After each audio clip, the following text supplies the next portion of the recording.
Si j'effaçais les erreurs de mon passé, j'effacerais la sagesse de mon présent. La vérité c'est comme la lumière, aveugle. Le mensonge, au contraire, est un beau crépuscule qui met chaque objet en valeur. Un ami est toujours un personnage à deux faces. D'un côté, il nous renvoie notre image, de l'autre il appartient à cette société qui nous est inconnue. Porter son attention au présent ce n'est pas nier ce qui est nécessaire, c'est reconnaître l'essentiel. Le temps est le plus grand ennemi de l'homme. Il vient à bout de tout, à la fin. Ce n'est pas un sacrifice de quitter une pauvre vie dans laquelle on éprouve tant de difficultés pour appartenir à Dieu. La chose la plus terrifiante qui soit, lorsqu'on cherche la vérité en amour, c'est qu'on finit toujours par la trouver. J'ai passé un tiers de ma vie à ne rien savoir, un autre tiers à essayer, et le dernier à faire semblant. Quand on met la main à la pâte, il en reste toujours quelque chose au doigt. Lorsque tu donnes à quelqu'un la possibilité de se voir comme une belle personne et que tu mets l'accent sur ses qualités, tu l'aides beaucoup plus efficacement qu'en la mettant sans arrêt en face de ses défauts. Emporte dans ta mémoire, pour le reste de ton existence, les choses positives qui ont surgi au milieu des difficultés. Elles seront une preuve de tes capacités et te redonneront confiance devant tous les obstacles.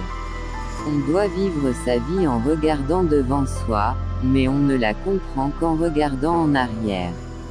Le chagrin de la mort d'un époux dure 6 mois, on ne se console jamais de la mort d'un enfant. Ce n'est pas parce qu'on verse de grosses larmes qu'on a du cœur et pas parce qu'on rit à gros éclats qu'on nage en plein bonheur. L'homme propose et Dieu dispose. Et Dieu, qui sait le mieux, c'est ce qui convient bien à chacun, tel le temps, telle la conduite. On passe tellement de temps à regretter ce qu'on a fait qu'il est bien inutile de se donner la peine de regretter ce qu'on n'a pas fait. Tu ne peux pas vouloir quelque chose sans te mettre au travail. Le temps mûrit toutes choses, par le temps toutes choses viennent en évidence, le temps est père de la vérité.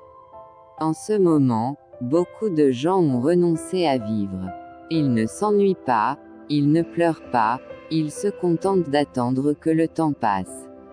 Ils n'ont pas accepté les défis de la vie et elle ne les défie plus.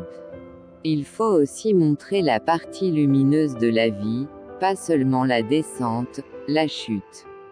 On ne peut pas rattraper le temps perdu, on peut arrêter de perdre son temps. Il faut être têtu dans cette triste vie. Si l'on écoutait la vie de tout le monde, on ne ferait jamais rien.